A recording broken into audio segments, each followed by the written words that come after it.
meregulasi respon imun. Ya. Nah, ini sedikit sedikit hadis ya. Ini cukup menarik ketika saya belajar hadis ini nih. Jadi ternyata Rasulullah itu menyuruh kita sekali-kali nyeker gitu. Ya, hubungannya apa nih dok gitu ya? Nyeker dengan niat bukannya malah jadi penyakit tuh nyeker. Kadang-kadang tubuh kita ini perlu dirangsang dengan kuman, perlu. Kenapa perlu dirangsang kuman? Supaya imun kita kerja gitu. Karena kalau nggak dirangsang kuman, imun kita nggak kerja-kerja, nganggur. Nah, karena nganggur, nah ini dikhawatirkan timbul penyakit autoimun gitu ya. Jadi perlulah dikasih. Jadi makanya pernah tuh saya lihat baca hadis itu ketika ada makanan jatuh, kata Rasulullah, ambil, buang yang kotor, makan yang bersih.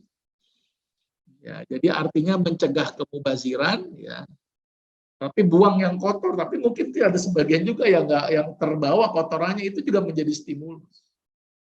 Makan pakai tangan itu juga menstimulus respon imun sebenarnya. Kan di sini ada bakteri-bakteri baik. Ya, termasuk nyeker. Nyeker paling resikonya ada cacingan kan sebenarnya kan. Nah, cacingan itu ternyata salah satu makhluk yang ternyata memberikan respon imun yang luar biasa itu cacing. Jadi imunnya kerjanya banyak. Kalau kuman paling kan cuma satu. Kalau cacing banyak tuh imun yang bekerja di situ. Kan imun itu ada tempat tentaranya di timus, kemudian dilatih di situ, kemudian suruh kerjakan. Nah, tempat kerjanya tuh di usus tuh. Dilatih di situ tuh kerjanya tuh. Termasuk tadi latihan terhadap cacing. Jadi cacing itu ada bagusnya juga, tapi kalau kelebihan juga ada buruknya kan. Karena kalau kebanyakan cacing ya timbul penyakit cacingan kan. Atau berbahaya juga tuh kalau timbul cacing bisa menyebabkan filariasis dan sebagainya. Tetapi cacing juga kita butuhkan ternyata. Ya, termasuk saya kalau ngobatin tipes pakai cacing gitu ya. Dan ternyata cacing ini juga memberikan respon kepada respon. Jadi saran saya bagi sahabat sehat, yuk sekali-kali nyeker gitu ya. Makanya itu petani-petani itu sehat tuh. Ke sawah gitu, di sawah nyeker gitu. Ternyata hubungannya tadi, bahasa sederhana saya adalah latihan. Bahwa imun ini perlu dilatih.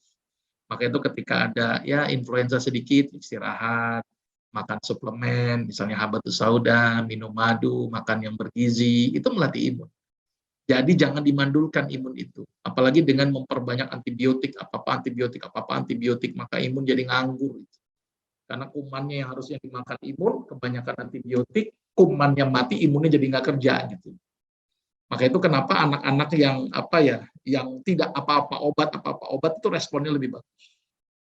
Ya, karena respon imunnya lebih bagus. Makanya kalau anak-anak kampung itu kan, kalau lagi hujan-hujanan, mereka malah mandi hujan tuh kan. Anak kota kena anginnya aja masuk angin nih, karena respon imunnya belum dilatih. Maka itu latihan bahwa tubuh kita ini perlu sedikit dipapar. Nah, ini mungkin sedikit gambaran tentang penyakit autoimun. Mudah-mudahan ini mendapat pengetahuan buat saya pribadi. Jadi saya belajar lagi dan mudah-mudahan menambah pengetahuan buat sahabat sehat semua untuk bisa mengenal apa itu penyakit autoimun. Mudah-mudahan bermanfaat. Mohon maaf kalau ada kata-kata yang salah. Saya akhiri. Assalamualaikum warahmatullahi wabarakatuh.